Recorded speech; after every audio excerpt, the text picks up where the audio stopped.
Hello guys, welcome to Solving Solutions, the number one channel where I get solutions to all your solving problems. It's nice having you in class again today. How have you been?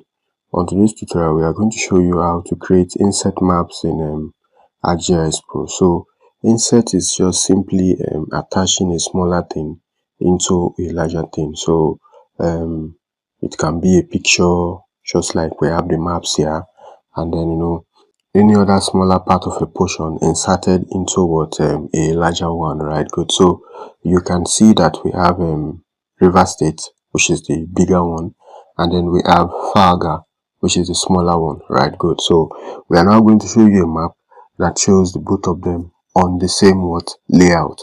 So most times the application is when you're trying to create a study area map, right? Good. So first off, we come to insert, and then from insert we click on new layout.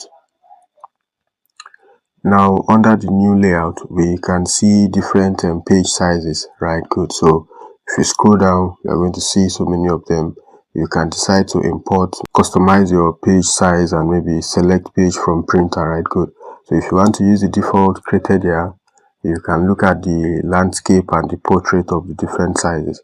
So let's go with the landscape of A3. So we have the landscape of A3, which is the new layout, right? Good. So we want to create an extent, like maybe a rectangle that will be like our borderline. So we can scroll down from this graphics and text. This is polygon, right? Good. So I need a rectangle. So we just use this rectangle to define an extent in which we would have our maps inserted, right? Good. The bigger one and the smaller one. So this is our extent defined. We can now come back to map, and then I would want to turn off Farga for the meantime. Let's have only River State. So we come back to layout. From layout we go to map frame, and then we select the map we want to add. So currently we want to add this map that contains River State, right? Good. So we click on it, and then we define the extent with which we want it to show. So let's say this is the extent, right? Good. So we have the River State in it. So now we can decide to right click and then zoom to layer. Good.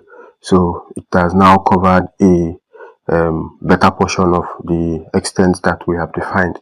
Now we don't want the Farga to be inside of our River State. We want it to be outside here, right? Good. So how do we achieve that? We create a new map. Now when we create this new map, for us to have a distinction, we can decide to just come to the properties and then rename it under general to Farga, right? Good.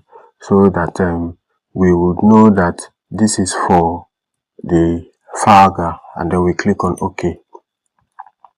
Now in this Farga map window that we have created, we are now going to add the Farga shapefile.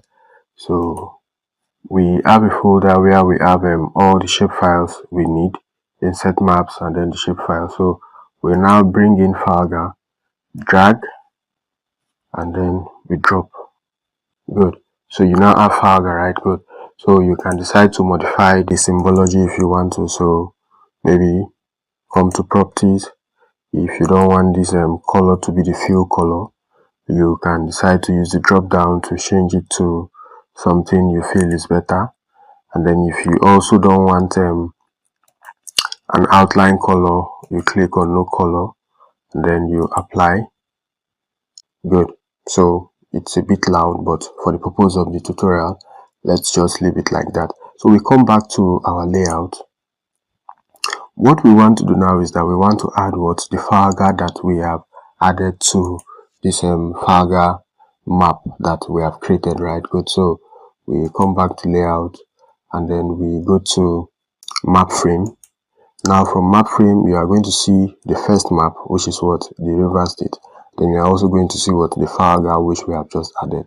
So you click on the Farga, and then you define an extent in which, or maybe from which you want to insert what the file, then you drag and drop. You now see that the box is a bit smaller than the extent of file. So you can simply still what zoom to layer, and then it will now cover the better extent, right? Good. Having done this, there is also an extent indicator that will help you show the area where the inset was extracted, right? Good. So if you click on this extent indicator and then you select what map frame 1, you are going to see that the inset was extracted from this part of River State, right? Good. So it is also equally important if you want to indicate what the extent indicator, if you want to show the extent indicator on the bigger map, so that one can know that from there it was extracted to this point, right? Good. So you can decide to share, then you would export the layout. Maybe if you want it as PDF, if you want it as any other file format, right? Good. So either PDF, PNG, JPEG, or whatever. So if we decide to take it as a PNG, then we navigate to the folder where we want to store it. Good. So we have navigated to the folder of choice, and then let's call it instead of layout, let's call it insets.png, right? Good. So we have inset.png, and then we save, and then maybe for the resolution, if you want to increase it, you can decide to increase it above 300. For your PNG settings, the color depth, color management, every other parameter or property under the export layout. If you want to modify them, you can modify them, or you just export. Good. Export completed. So now let's view the exported file. So we have our inset map, right? Good. One showing River State, the other showing a local government in River State, right? Good. We are going to see you on the next tutorial. Ensure you keep staying safe and have a very good time. Bye.